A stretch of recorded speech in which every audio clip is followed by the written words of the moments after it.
Okay, this is your last chance to walk out with the musicians.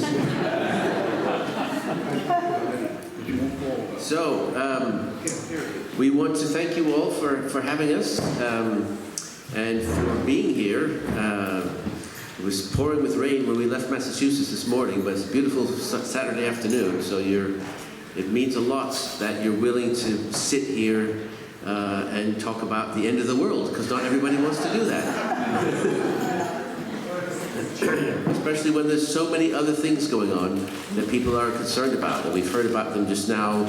You know, Gaza, Ukraine, the election. I mean, there's just so many things.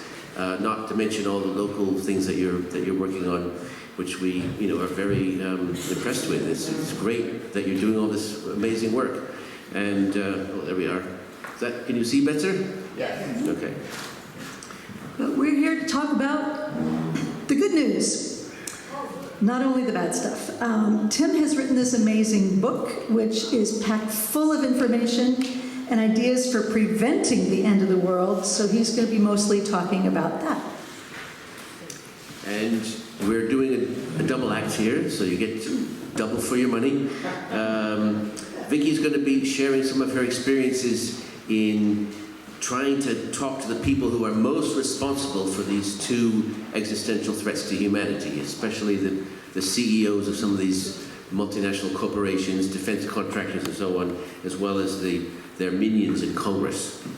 So this is just a real quick summary of what we're going to be talking about.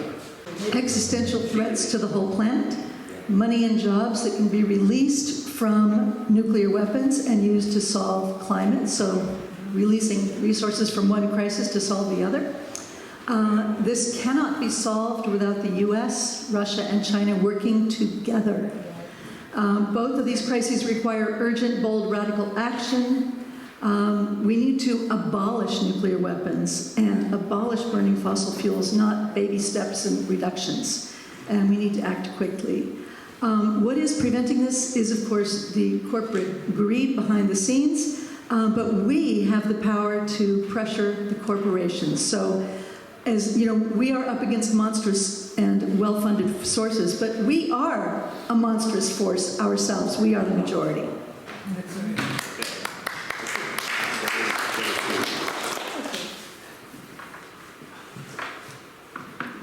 So you know that we're heading for a climate that's not going to be sustainable for humans or for any other living species on the planet at the rate that we're going.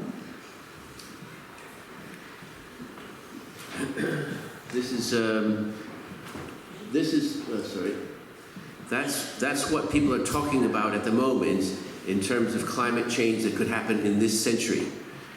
And this is what it could look like looking even further forward if we don't address this now. And I don't know where Montclair is on there, but I think it's underwater.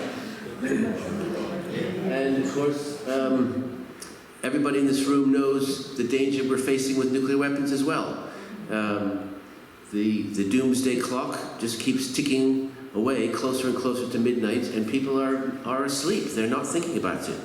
And this is what's happened, in case you haven't been paying attention, since the end of the Cold War. That has just been going closer and closer to midnight, with a few small exceptions. So either way, it's the climate that gets us. It gets too hot or it gets too cold. Either way, there's nothing to eat. And unfortunately, global warming and nuclear winter do not cancel each other out. That's really a bummer. It's a good T-shirt, though. So, breaking news, they have solved time travel. Somebody has, they. And I have here an artifact that has been brought from the future. It seems to be written on an empty roll of toilet paper, because that's what we have when the going gets rough. And here's what it says. It's from the future. I'm not sure when. It says, "Rich people on a dead planet, what were we thinking? God damn it." It's a poem. It's a poem, but it doesn't have to be that way. So I'm going to be talking about my book that some of you have already bought, some of you have already read, and some of you are bought to read. But I did write a book earlier just about nuclear weapons, and it's called Disarming the Nuclear Argument. Maybe some of you have seen that one. I started it about 10 years ago, and I naively thought that I could look very fairly and in a balanced way at the pros and the cons of nuclear weapons. And I spent a lot of time doing research on, I mean, I was already against nuclear weapons, but I wanted to be fair, and I wanted to find out why so many people think that they're great, or that we need them, or that there's a purpose to them. And so I did a lot of research, and I couldn't find any pros. Literally, there are none. The more I looked into it, the more depressed and discouraged I got that there simply are no pros to having nuclear weapons. So meanwhile, I haven't been doing this as long as Tim or many of you. In the 80s, I was busy raising kids and worrying about them. I was worried there wouldn't be a morning, so I would kiss them goodnight probably too many times for their taste. Then an amazing thing happened years later. In 2017, I was on a date, my fourth date, with a new wonderful man, and he had been working on the Treaty on the Prohibition of Nuclear Weapons, the TPNW, at the UN in New York. And so he brought me down to New York for the day, hey, to see what's going on. The Treaty on the Prohibition of Nuclear Weapons prohibits everything to do with nuclear weapons in the ratifying countries. So I happened to be there the day that the treaty was adopted by 122 countries at the UN. That's what it looked like. That's the vote, that's the room before, and that's the room after. That woman in red there is Setsuko Thurlow. She survived Hiroshima when she was a little girl. She climbed out of the rubble.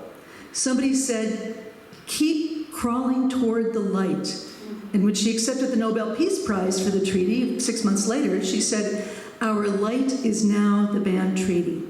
So to meet people like her who'd been working for 72 years to make sure that never happened again, and to be there when this room full of well-behaved ambassadors and diplomats suddenly broke all the rules and started jumping up and down and cheering, it was a transformative moment for me. And so I married the guy, obviously. It was a really good date. Yeah, better than dinner and a movie anytime. And it gave me hope, like, oh, there's something we can do in this country that's really, really this powerful. You know, this country is the country where we really have to work the hardest. We started this, we keep it going, and it's our duty as citizens to make it stop.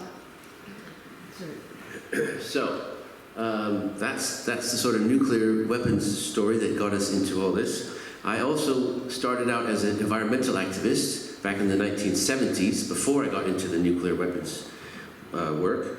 And we weren't talking about climate back then. I don't know how many of you were involved. You know, Rachel Carson and Helen Caldecott and all these people that were saying, you know, we've got to address the climate issues.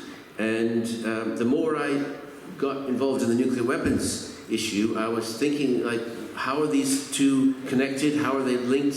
And how can we have these existential threats that are so huge and they're connected?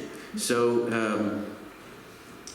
this is some of you may have seen an earlier version of the book, Warheads to Windmills, where we had color. We don't have color pictures in our book, but I mean, you can look on our website and get the color ones.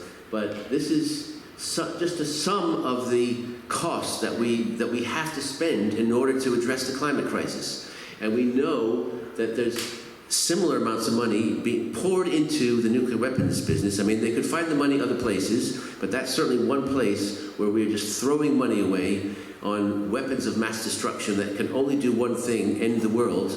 And we need that money.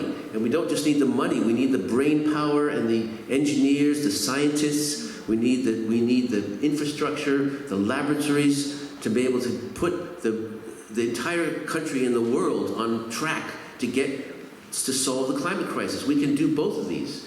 And this is a map of the country where basically different facilities making nuclear weapons. This is the nuclear weapons map. But this is what it could be with addressing all the different things that we need to address for climate. millions and millions more jobs, and we don't just need more people, we need people with skills that are working on, you know, the engineers, the STEM students that know how to fix things. We need those people. I really like these pictures because they go from black and white to color, like the Wizard of Oz. So a lot of people don't want to talk about nuclear weapons and climate catastrophe. It makes people uncomfortable, or they don't care, or they're confused, or they're preoccupied with lots of other things, or they've been lied to a lot.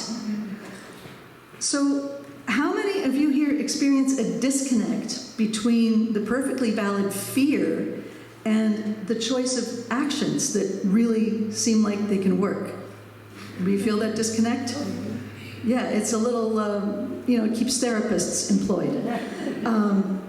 Well, I do too. So what we're trying to do here is we're trying to feed two birds with one scone, because we don't like to hurt birds. So, and tackle these two crises at the same time. Oh, I just got some more of that transmission from the future. Would you like to hear it? Yeah. I miss my beach house. The tide got higher. I miss my country house. It burned in a fire. I miss my yacht since a hurricane sunk her. I miss my mansion. Now I live in this bunker.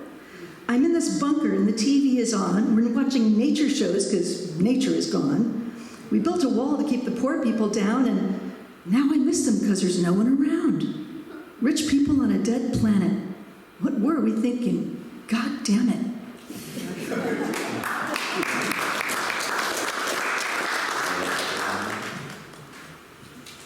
So, here's the thing.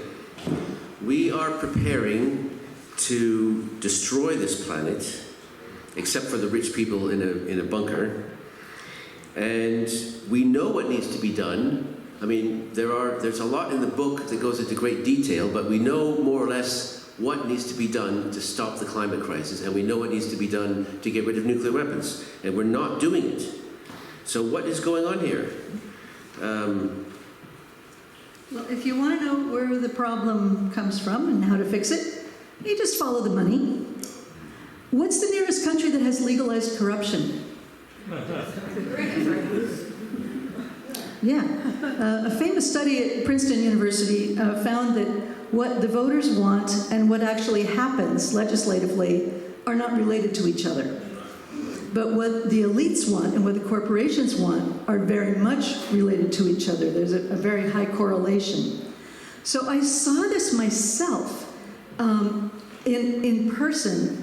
Tim told me that if I went to the Deterrence Summit, so-called, near the Pentagon, and hung out in a hotel basement with 530 members of the military-industrial congressional complex, that I would need therapy afterward. And he was right. Do we have the why is so difficult? Yes. So this is the thing, lobbyists, think tanks, corporate contractors, congressional committees, voters, media, senators, congresspeople, they're all in bed together.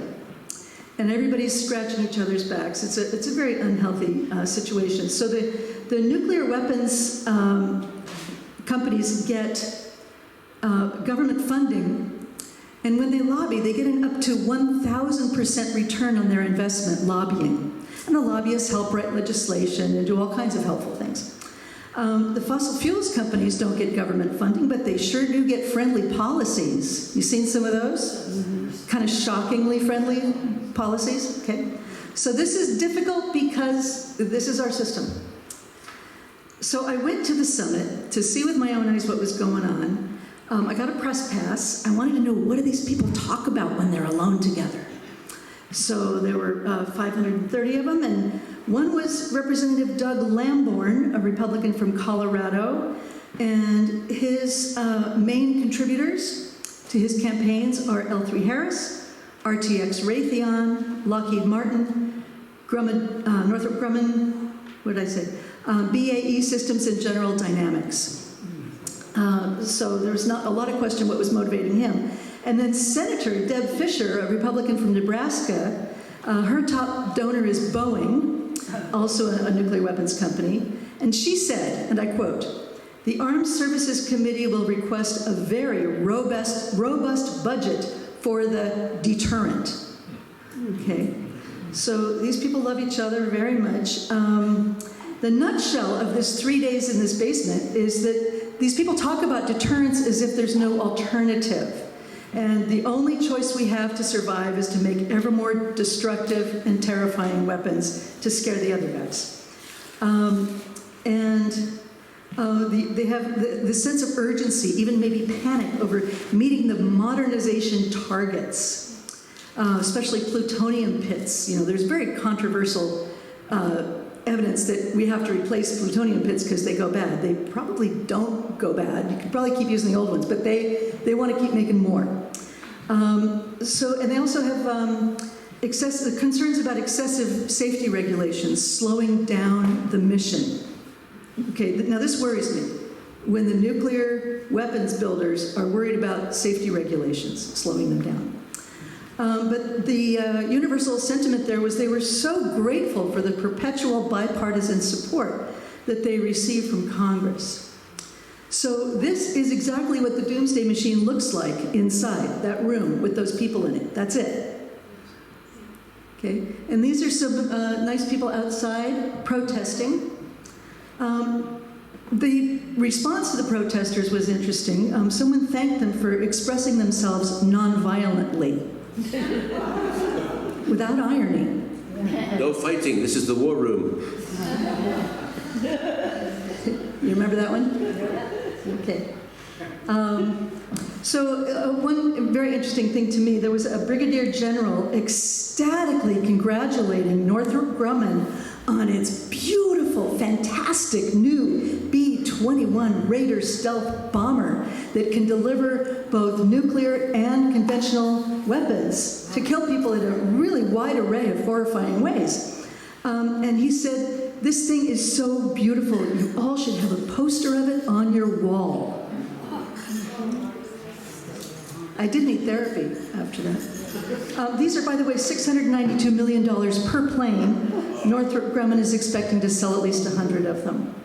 So interestingly, at this event, there was this strange document that kept appearing on people's tables and in the bathrooms and just kind of everywhere. It says, welcome to the Deterrence Summit. What's next for the nuclear weapons industry? And this mysterious document, we don't know where it came from, talked about legislative and regulatory risks from the treaty, reputational risk from people divesting and boycotting, the financial problems with divestment, and it said to stay ahead of the curve, to protect jobs, economy, your company, your family, your world. How about working with the federal government to convert funds and scientific expertise and infrastructure to safe, sustainable, genuine climate solutions like solar, wind, hydro, geothermal, and reforestation. That was just an interesting thing that happened there. And I want to finish this little part by just quoting from the director of the Lawrence Livermore National Laboratory, Kimberly Budil, who said something that made me kind of feel a little better. She said, we have capability because of nuclear weapons work. What other challenges can we apply our capabilities to? Climate, environment, more weapons? Ooh, that didn't help me, but she said we can respond to changes in national priorities. We can apply our science and engineering skills to whatever's important in the nation. So if we as a nation make it clear what's important, there's a little bit of hope there.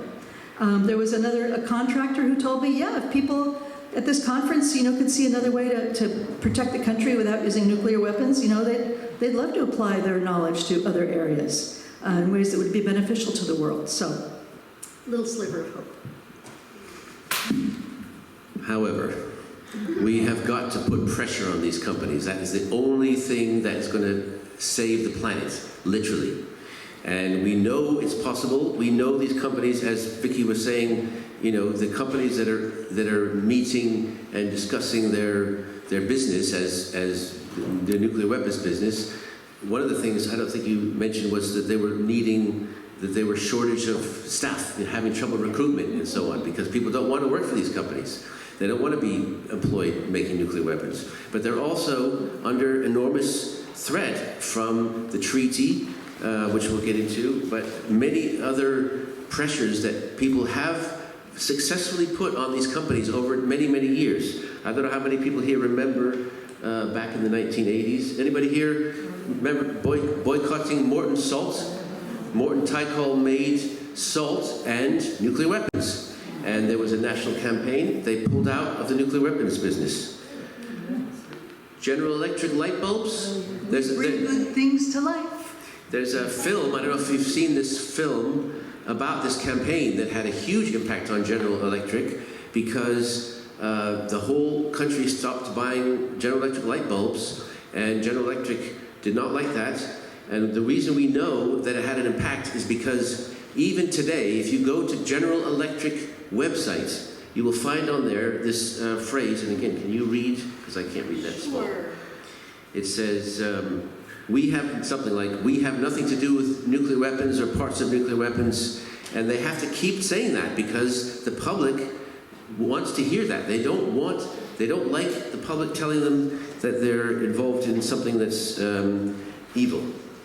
So we have these powers, and in the 1980s, I actually did my PhD research on this, and I wrote up the impact that the peace movement had on changing Ronald Reagan's position from being the #1 promoter of nuclear weapons and military spending to shaking hands with Gorbachev and signing all these treaties and even almost getting rid of nuclear weapons. What had that impact? There are many factors, including, I'm sure, your group right here in Montclair, the Freeze campaign, the demonstration, the big march in New York City in 1982, the film The Day After. There's all these different factors, but one of the most important factors, according to my research back then, was the companies. The pressure on these companies, like General Electric, Ford was also another one, DuPont, Westinghouse, they were all involved in nuclear weapons, and they were getting enormous pressure, not just from individual boycotting, but from cities and towns and counties, no states that I know of, but Oakland, California, for example, passed one of the strongest nuclear-free zone ordinances, not just a resolution, but a legally binding ordinance that said we will not invest city funds in these companies, and we will not do any business. We will not have any contracts with these companies. And that's what really started to get the companies upset, because they have millions of dollars of contracts with cities. These companies don't just make nuclear weapons and salt. They make police radios. They make IT systems for libraries. They make roads. They build hospitals. They do all kinds of things for cities. And I don't know if you can read this, but this is the actual form that is still in use today in Oakland. So this is an inspiration for other cities, which we're going to talk about. But this is what was putting the pressure on these companies back then. And of course, it wasn't just Oakland. There were more than 200 cities and towns. I don't know if Montclair's on there, but there were quite a few of them up in the Northeast, as you can see. And this was making the companies go crazy. And that is certainly, if not the main factor, it was certainly a factor in pushing Reagan and Reagan's administration to change their position on nuclear weapons, and we could do it again. Mm-hmm. Right? Yeah. This just in for the future. A little carbon, some radiation, a little warfare, and some deforestation. We paid off the leaders at the top of our nation. They kept buying bombs from us and easing regulations. Got lots of money, but I don't need it. My food is toxic, so I don't need it. Got lots of money, but I can't spend it. Life really sucks since civilization ended.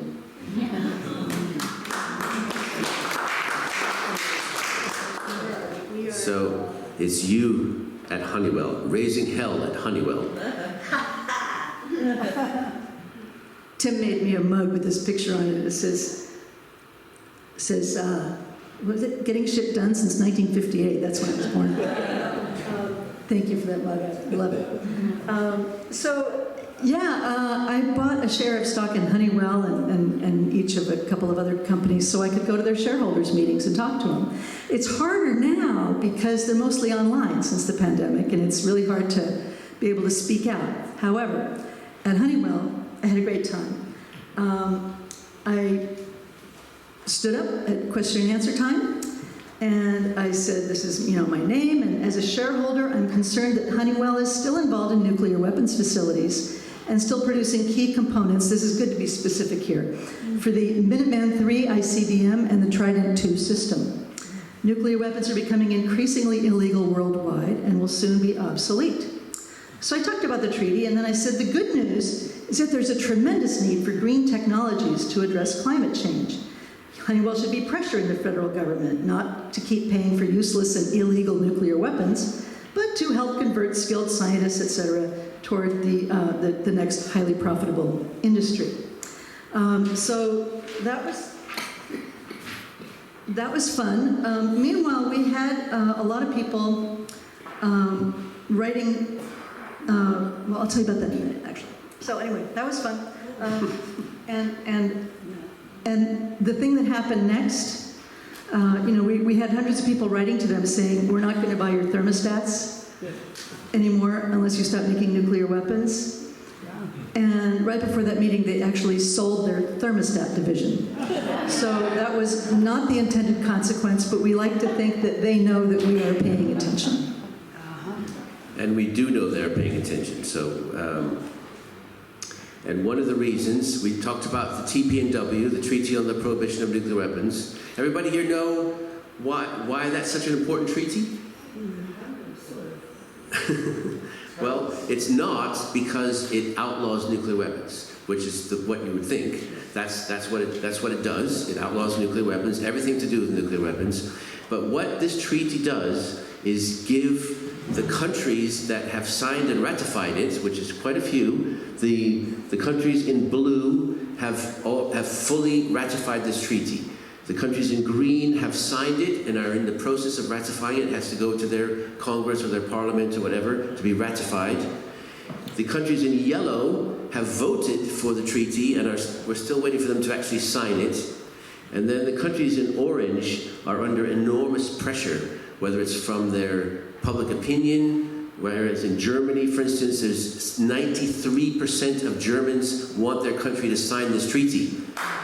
And they have a coalition government in Germany which has a commitment to sign this treaty, as they do in Spain, as they do in some of the other European countries. Australia just got a new prime minister. He's personally signed the pledge, it's called the ICANN pledge, saying that they will support signing and ratifying the treaty. He's now the prime minister, and he's signed it, and his party has committed to it. So sooner or later, these other countries are going to come on board with this treaty. And the reason why that is so important is because of one clause in the treaty, which is called the assistance clause. Wait, before we get to that, I'll just show you some more maps. So those are some of the countries that are in or about to become party to the treaty. And this is the thing, these companies, so this is Honeywell, where Vicki just went to hang out and raise hell.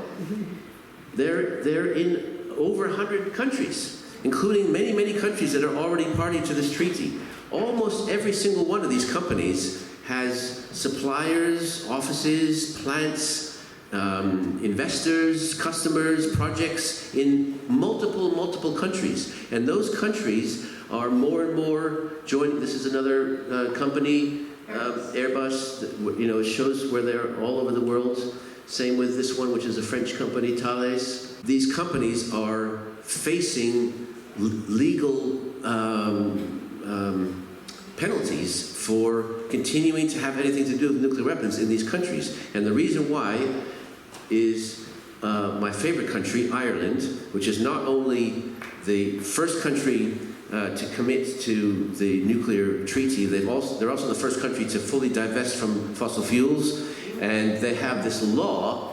I don't know how many people here are prison abolitionists, but personally, I want to see the CEO of Honeywell in prison. That would be great. I don't think the people that are in there now should be there, but some of these people should be in prison, including the guy that's in court right now in New York. Ireland has implemented the Treaty on the Prohibition of Nuclear Weapons into their national legislation, which means it's enforceable.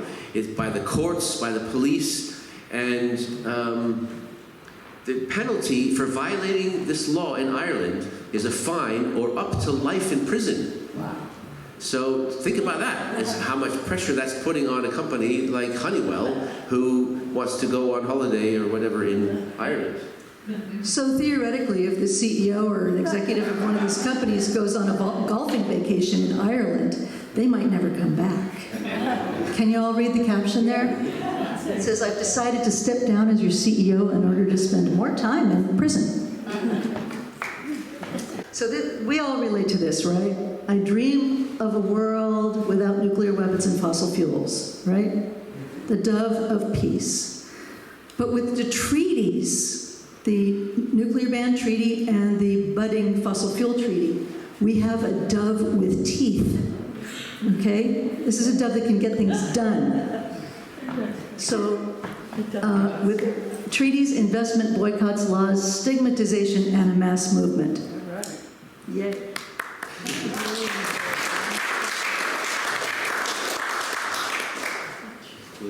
Okay, so these are the companies that we're talking about. Some of the main companies in the nuclear industry, some of the main companies in the fossil fuel industry.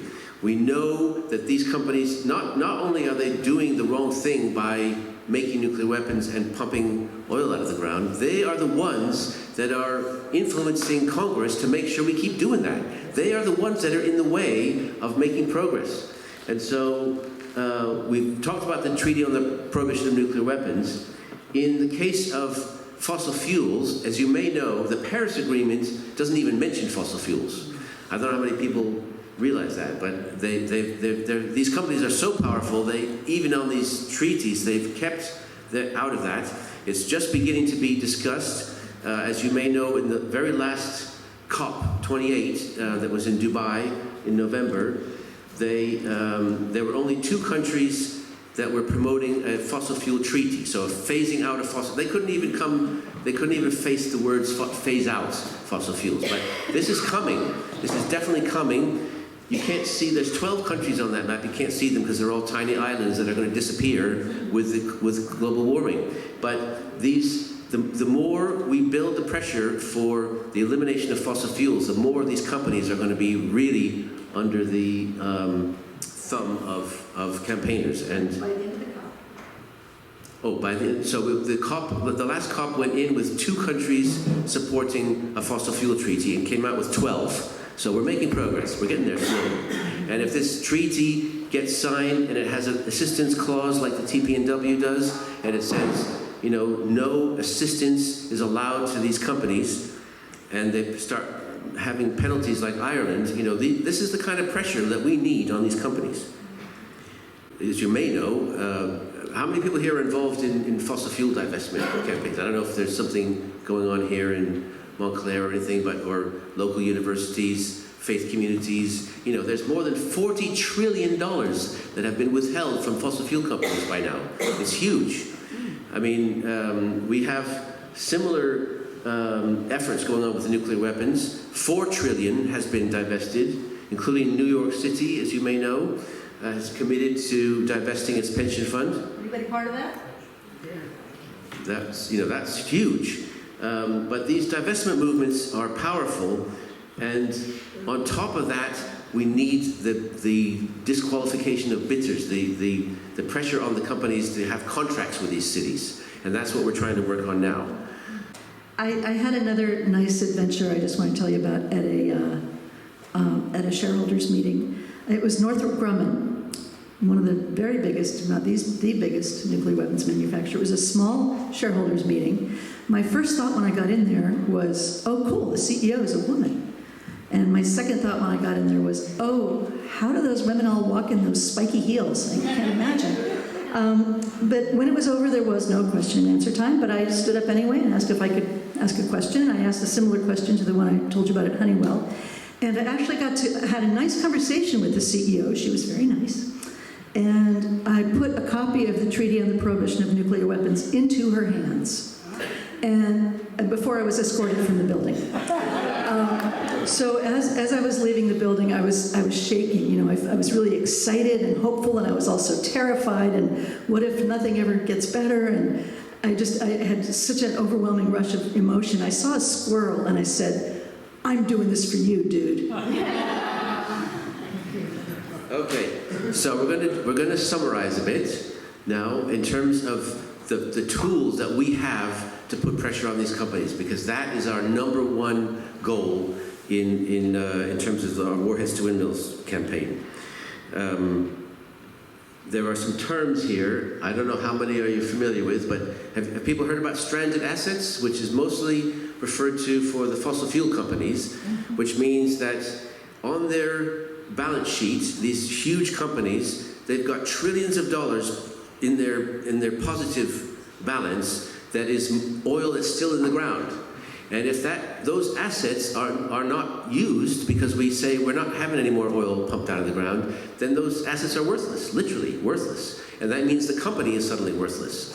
So the stranded assets is a very, very powerful tool to be going to these companies and saying, and to the shareholders saying, you know, you don't want this. And the same with the nuclear weapons companies. Right now, the companies that Vicki's been talking about are investing billions into new equipment, new factories to make more plutonium pits and all the rest of it. And if we suddenly say we're not doing this anymore, those are stranded assets. Those are worthless, and those companies are suddenly in trouble. So we're trying to help them. I mean, we're being really nice to these companies.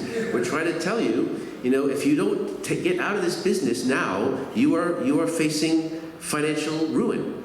Now, all these other terms, legislative risk, I just mentioned, if what you're doing is suddenly illegal in another country, let alone in this country, that is a legislative risk, and it's a real thing, and companies have to pay attention to that. Same with reputational risk. This is something I learned. I don't know if you've got any accountants here or CEOs or anything, but the value of a company like Shell or Honeywell is not to do very much, actually, with how much profit they make. It's to do with their overall value of their shares, which is a totally made-up number. It's called market capitalization, and it's how much money the company is worth to people who value these things. And a huge percentage of that is about their reputation. It's about their brand. It's about how they rank in terms of popularity with the public and their products and so on. And we can influence that so easily. They don't like to be stigmatized for the work that they're doing. And that is our number one goal. And of course, so one of the main arguments against divestment is, well, if I give up my shares because I don't believe in supporting this company, somebody else is just going to buy them, which is true, and that's what happens. However, it also affects the company because of investor anxiety, which means if institutions, especially cities or pension funds or churches, decide to divest, that puts other investors like, ooh, what's going on here? We better have another look at this. And so these are very powerful tools, more powerful than most people realize. And then, of course, there's all these other factors, which are including the fact that these are human beings too. They've got families. They care about things. They care about how other people think of their work. And here's how we know that this is working. I don't know how many people are following this, what's going on in Oklahoma and Texas and all these other states where they're trying to prevent divestment from fossil fuel companies because they're running scared. These are laws. This was Oklahoma, banning any state institutions from banks that are themselves divesting from fossil fuels. So it's like, they're running scared for sure. And of course, I don't know how many people here are connected with Greenpeace, but this is a common thing. They're being sued for millions for their work in trying to raise the alarm bells by companies like Shell and so on. So this is how we know that these are hitting a raw nerve. And as I said, we know from the 1980s how that affected some of these companies like General Electric. We know from the apartheid movement and all these other movements. These are powerful tools, and we can use them. Excuse me, this is just in from the Department of Alliteration. We need to pester and put pressure on the predatory profiteers to prioritize people over planetary poisons and let them push powerful politicians and help them pivot to producing more positive products.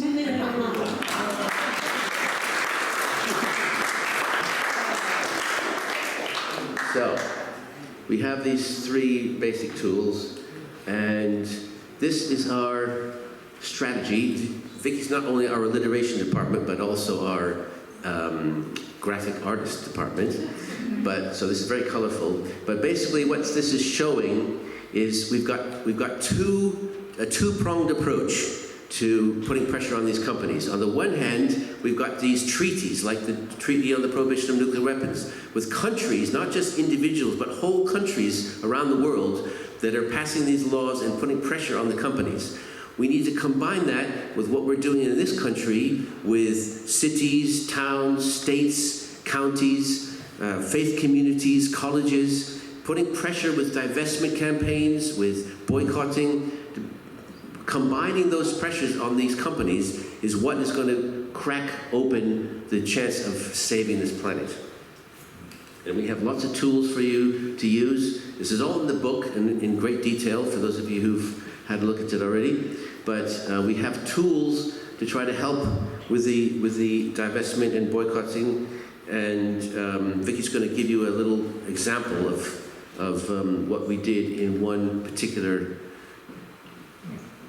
So we talked about Honeywell a little bit before. That's Darius Adamczyk. He's no longer the CEO, I don't think. I think we scared him. But anyway, our local Quaker meeting, just our little local town Quaker meeting, decided to learn about the treaty and act out of Quakerly concern. The meeting discerned that it wanted to support the treaty. So we said, well, okay, how can we do that? Do we have any connections with this industry? So we looked at our savings and our investments and... No nuclear weapons in the basement. And there were no nuclear weapons in the basement, not a one. And we decided as a meeting to align with the treaty. Even if nobody else is in our country, we wanted to do the morally right thing and align ourselves with this beautiful treaty. So we did find that we were complicit in a couple of ways. One is that we had a bank account with a bank that supports one of the companies, and much to the chagrin of our treasurer, we switched bank accounts. It was a pain, I'm sorry.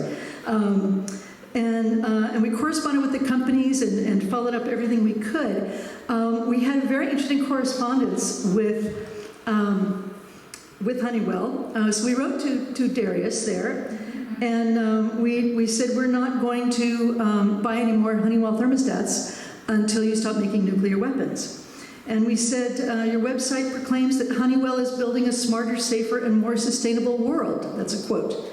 So we were surprised and distressed to learn, Darius, that the Aerospace and Defense Division of your company is involved in the production of blah, blah, blah. Okay, we listed very specific things.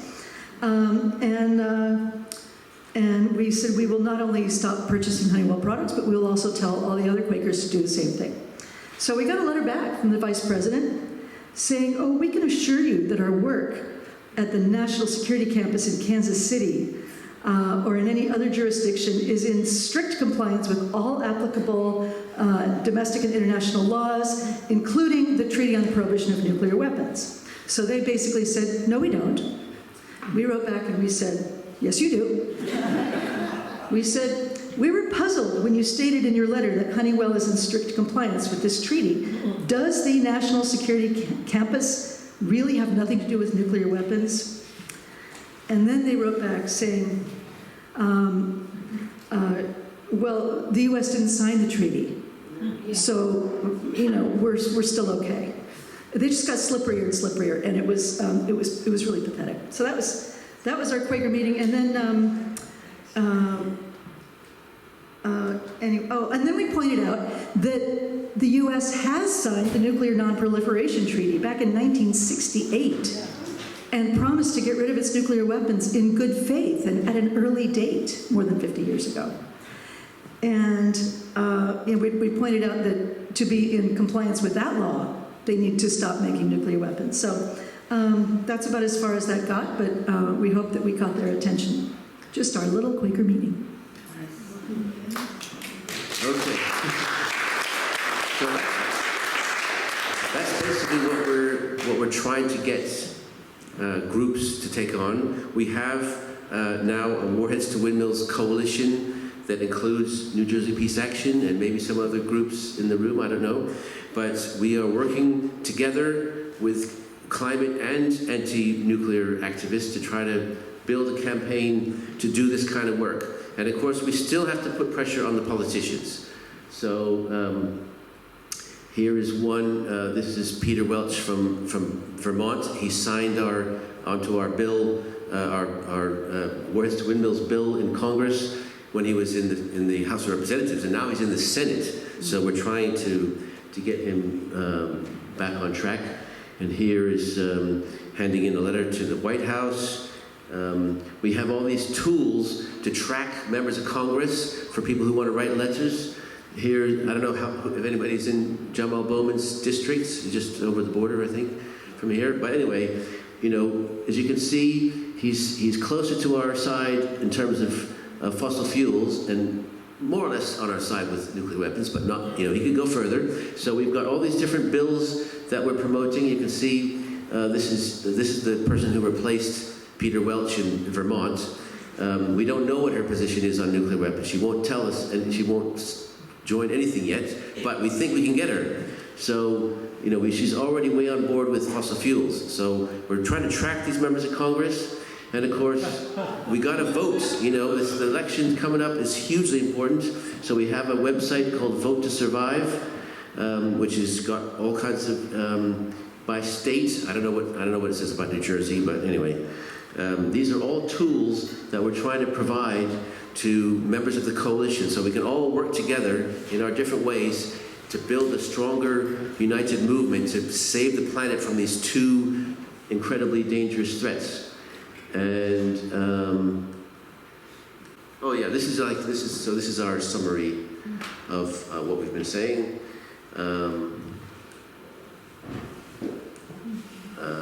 I can't read that, so anyway.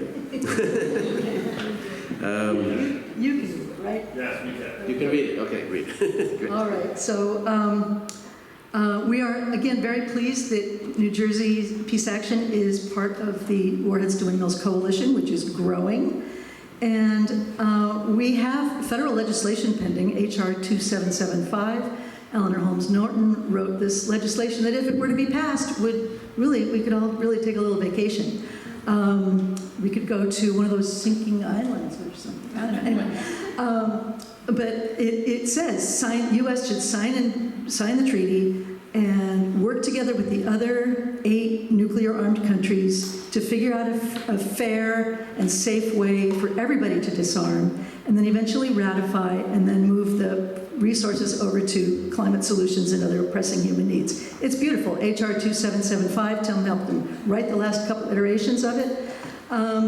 So that gives me hope that such a thing exists. It is very hard to get more co-sponsors in Congress. And we do walk the soles off our shoes in Congress, and we hope everybody else will too, and just don't give up. So the book, according to Judith and Steve, is really good. It's encyclopedic and it's accessible. It's profoundly important. It busts a lot of myths that really need to be busted, like about false or inadequate solutions and inaccurate numbers. It's full of essential facts. It's got accurate figures that nobody else has calculated. I watched them. There's you can hear the wheels turning. It's amazing. And also, I wanted to thank our friend for her beautiful book about butterflies and nature, Hope for the Flowers. Thank you so much. And I want to thank Julissa, you Lacey. Yeah, I practiced. I want to thank you, Lacey, for, as a public health person, recognizing that there is no treatment for these problems. There is only prevention, as a public health expert. So we have a little present for you. It's a bookmark, help yourself. It works on any book, but it works especially well on this book here. So thank you so much for coming.